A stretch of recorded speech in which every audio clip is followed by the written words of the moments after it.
You're not supposed to excuse yourself before a talk, but I'm going to do it anyway because I like breaking convention. I actually wrote something. I normally do these things off the cuff. But what I want to talk about is very important to me, and I want to make sure I speak very carefully because a lot of the times when I talk about or write about these topics, I get misinterpreted, and I'm tired of it. And so I've actually printed this out. So I apologize that I'm not actually going to be maintaining a lot of eye contact, which is fine because I can't really see you anyway.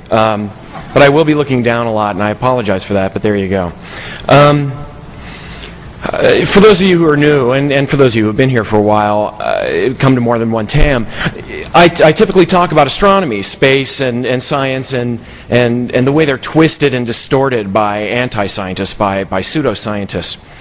And for all the years that I've been doing active skepticism, I've never actually stood up here and talked about what it means to be an active skeptic, to do skepticism, about how we practice this art of ours. It's not really necessarily a science skepticism. There's some art to it. And I've not discussed skeptics ourselves. And so over the past couple of months, I've been thinking about this a lot. I read a lot of blogs, I read the bulletin boards and all of that. And honestly, there's been some alarming developments in the way skepticism is being done.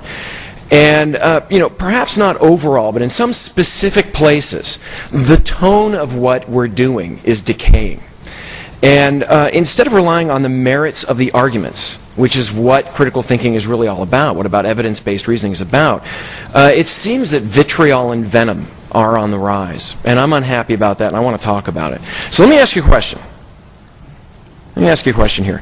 How many of you here today used to believe in something, past tense, whether it was flying saucers, psychic powers, religion, anything like that? You can raise your hand if you want to. I mean, I imagine, yeah. Not everybody's born a skeptic, right? A lot of you are raising your hand. I'd even say most of you from what I can tell. Now, let me ask you a second question. The second question is, how many of you no longer believe in those things and you became a skeptic because somebody got in your face screaming and called you an idiot, brain damaged, and a retard? Okay? Yeah. Right. One of the things that we like to say as skeptics, and a lot of our aphorisms are correct in general but incorrect in detail, is that the plural of anecdote is not data. Right? If one anecdote is an anecdote. But you know what? You know what data is? It's a lot of anecdotes put together. And right now there are 1,300 people in this audience. You're self-selected mostly as skeptics, overwhelmingly. That's not an anecdote, okay? That's data. You're self-selected as skeptics, and yet very few of you raised your hands. The ones who did, I think, on the second question were mostly joking about it. I think this is important, and I think this is something I want you to keep in your mind while I'm talking here. Skepticism is hard, okay? Skepticism is in many ways a self-annihilating message, okay? How do you convince someone they're not thinking clearly when they're not thinking clearly, right? And it's worse because, as Michael Shermer talked about this morning, and as most of us already know, our brain is not wired for skeptical thinking. It's wired for faith. And so what we're trying to say to people is difficult for them.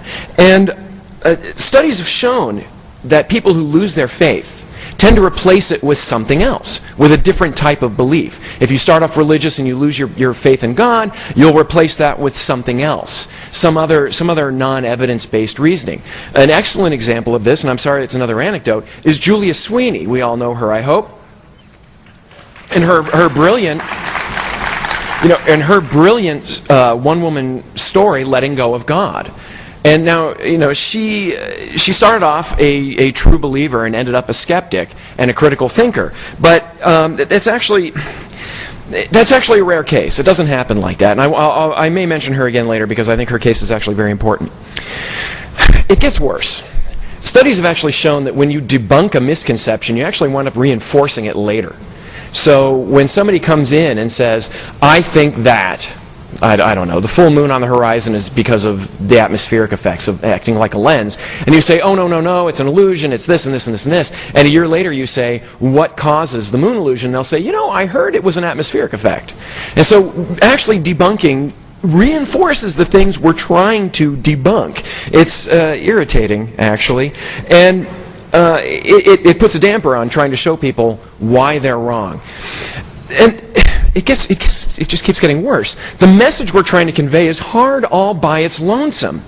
And it's even worse when we're trying to peddle this idea, when you think about what we're actually saying, of no magic, no afterlife, no higher moral authoritative father figure, no security, and no happy ever after.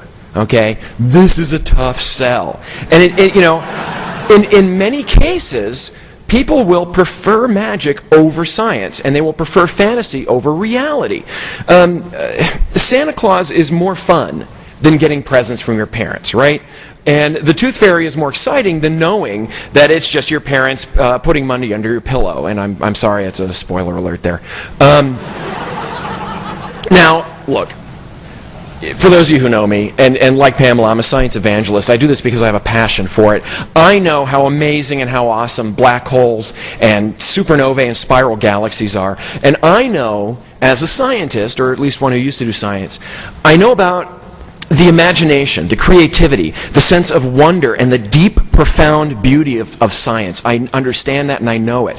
But not everybody else does. The generic person out there, someone not in our group, they tend to hear the message that science is hard and that it's boring.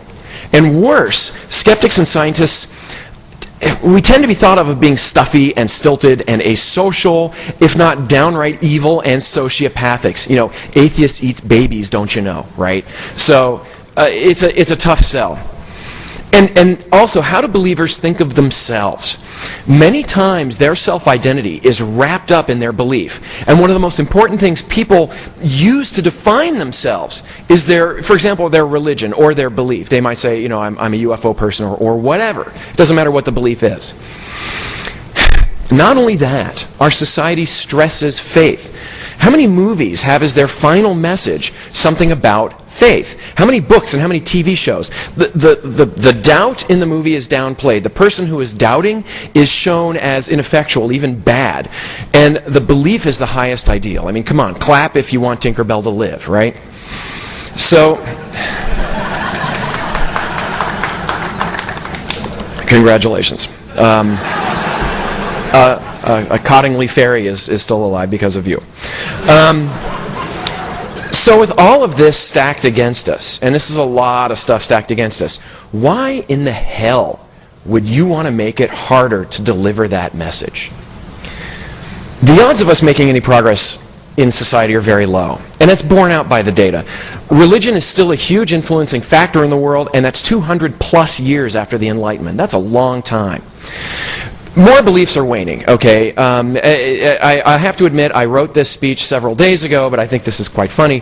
What I wrote here is that many beliefs are waning. You don't hear much from moon hoax believers anymore. But a lot of them, but they're out there, right? They're out there. We are making progress, for example. In the UK, Simon Singh, love that man, love his hair. With chiropractic in the UK, we're making a lot of progress. But when you really think about it, they were the ones who shot themselves in the foot. They were the ones who sued Simon. Simon was just writing an article about them, and he was absolutely right, especially in his word choice. But they shot themselves in the foot. We weren't even holding that gun. Okay, they were the ones that made fools of themselves and all the fallout of what happened after that. On a brighter note, homeopathy may be diluting itself out of existence in the UK. But in that case, okay, and in that case, it is doctors and skeptics who are fighting it. So that's good. We are making some progress. But you know what? Psychics are still out there bilking people out of money. Alternative medicine is still keeping people away from real medicine. The anti-vaxxers are just as strong as ever. They're getting more of a foothold.